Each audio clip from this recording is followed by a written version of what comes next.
Hi, my name is Kathy Myron, and I'm the CEO of eSilo, a data backup and cybersecurity company. In this Lightboard video, I'm going to cover some tactics that you can use to keep track of all of those pesky passwords that you have to have for both work and home. And first, I wanted to give a quick shout out to Chris Rivera for suggesting this topic and asking me to share some of these tips with all of you. So many of you have probably heard of the golden rules, so to speak, of passwords.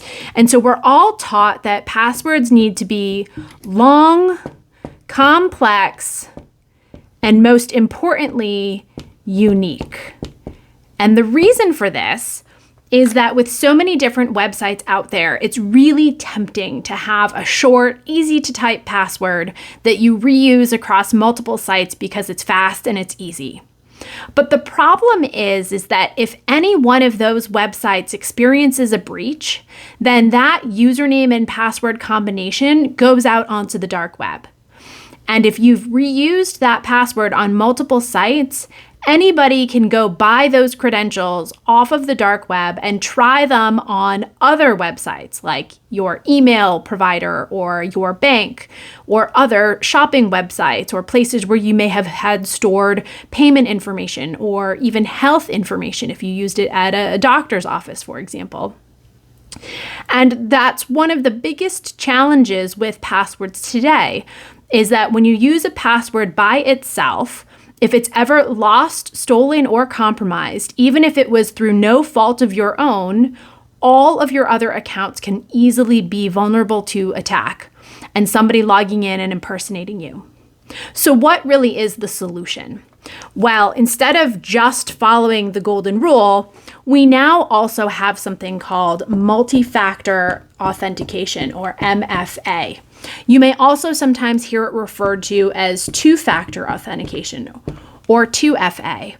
If you add multi-factor to your account through your settings menu, you can turn it on. It's usually under the security settings.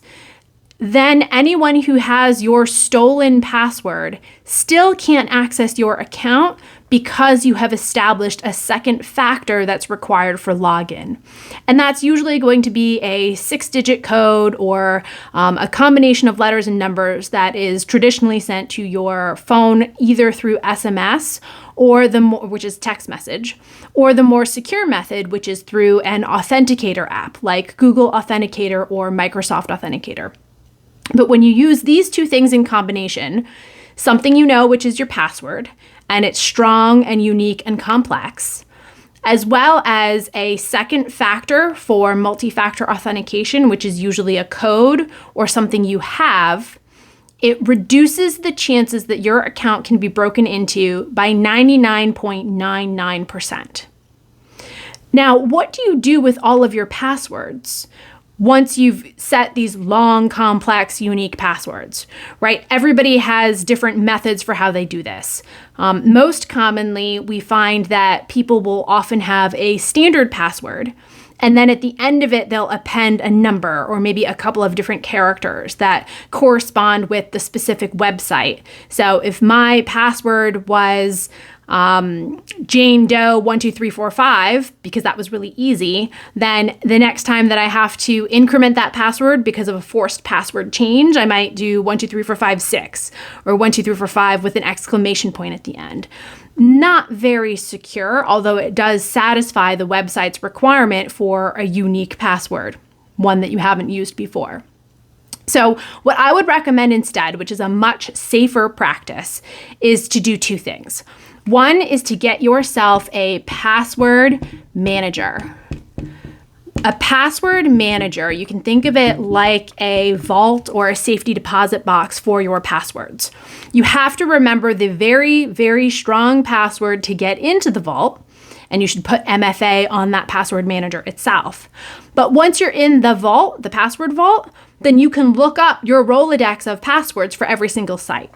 So this means that when you're on a shopping site or Amazon or Nordstrom's or, pick any number of other sites that require you to create an account, You no longer have to choose a password that you're able to remember or maybe figure out, because you can put something completely random into the password manager and just look it up in the password manager for you.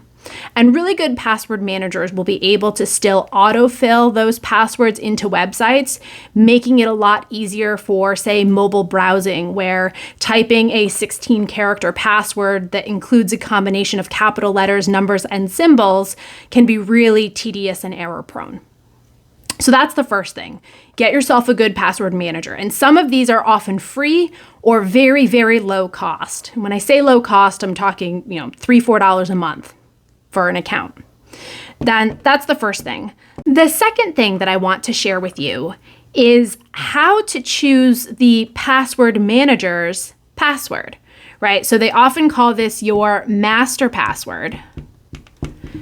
And it has to be something that you remember because it gets you into your vault. So it's not a password that you want to store inside the vault. It is the thing that is going to get you access to that vault, which includes all of your most sensitive passwords. So it's really important to follow good structural guidelines when it comes to setting a password. And so what do I mean by good guidelines? That's a combination of lowercase as well as uppercase characters.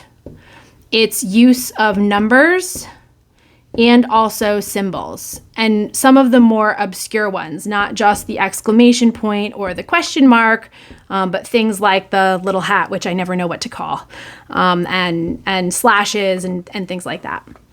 So when setting your master password, I have a little trick for you that you might find useful. If there is a memorable verse or song or poem or quote from somebody that you know that you will remember and it's fairly long, you can take that phrase and turn it into a password. So I'll give you a quick example. If you're familiar with the phrase, "the quick brown fox jumped over the lazy dog," then you can turn that phrase into a password by doing something like this.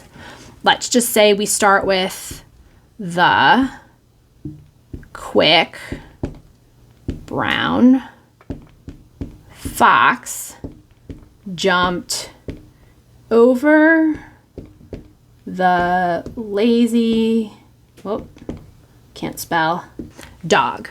So that gives you a 9, 12, 15, 16, 17 character password. It to anyone else might look totally random, and it's a great, unique password that you can use for your password vault. Now, to strengthen this, however, right, it only has upper and lowercase characters. What you might want to do is change some of these characters into symbols. So instead of the capital T, maybe we use the plus sign. Instead of a B, maybe we would use the number 3. And so on and so forth. Perhaps you want to use a 0 for this instead of an O.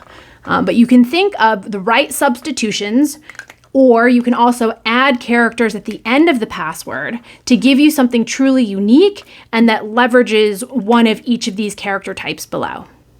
So I hope that this was helpful. If you take nothing away from this, it is to go get yourself a password manager and set a really nice, strong master password for that password vault.